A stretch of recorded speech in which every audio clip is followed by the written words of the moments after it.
So, on the 17th of January, Samsung unveiled the next generation of Galaxy S24 series of smartphones. And this time around, alongside, they also launched something which is called as Galaxy AI.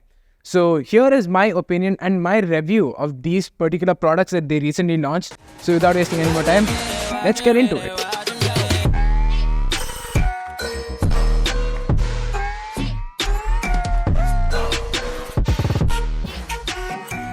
Before we head on to the video, I would really appreciate it if you guys could subscribe to my channel. We recently hit 380 subscribers and my next goal is 400. And by the end of the year, I want to hit 500 subscribers. So a sub to the channel will be very helpful. Now let's head back to the video. So let's start with the baseline Galaxy S24 and S24 Plus. So first of all, they have got a new design upgrade and it seems heavily inspired by the iPhone. The sides have been flattened and from the side, it looks just like the iPhone. The displays are now completely flat with slightly thinner bezels, making for slightly bigger displays as well.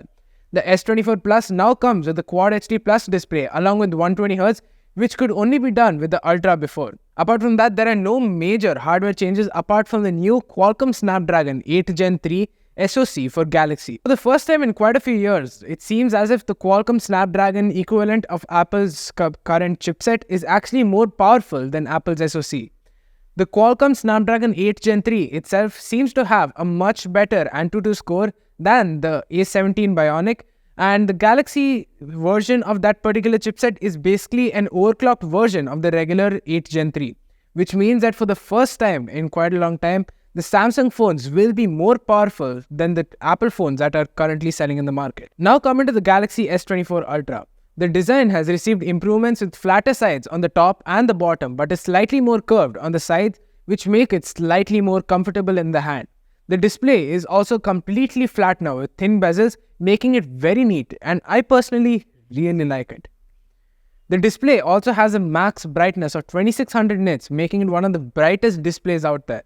We also have a difference in the camera wherein instead of a 10 times telephoto lens, we now have a 5 times telephoto lens, which might seem like a downgrade, but is actually much more practical because previously between the 3 times and 10 times zoom, it was slightly more clunky and the quality was not very good. 5 times seems much more practical and much more usable now. The camera app also seems a little more optimized and is very fluid between the various camera modes. The shutter speed also seems to have been improved, which is awesome. Now, enough of hardware improvements. This time around, along with the smartphone, Samsung launched the new AI model, which is called as Galaxy AI. Over the last year or so, AI, or more specifically generative AI, has seen a huge boom. Companies like Qualcomm and MediaTek have designed SoCs with a dedicated AI engines like the one which is present in the 8 Gen 3. So this makes it possible to use AI features offline on these phones. I spent some time with the phones and I was gladly pleased by how fluent it is.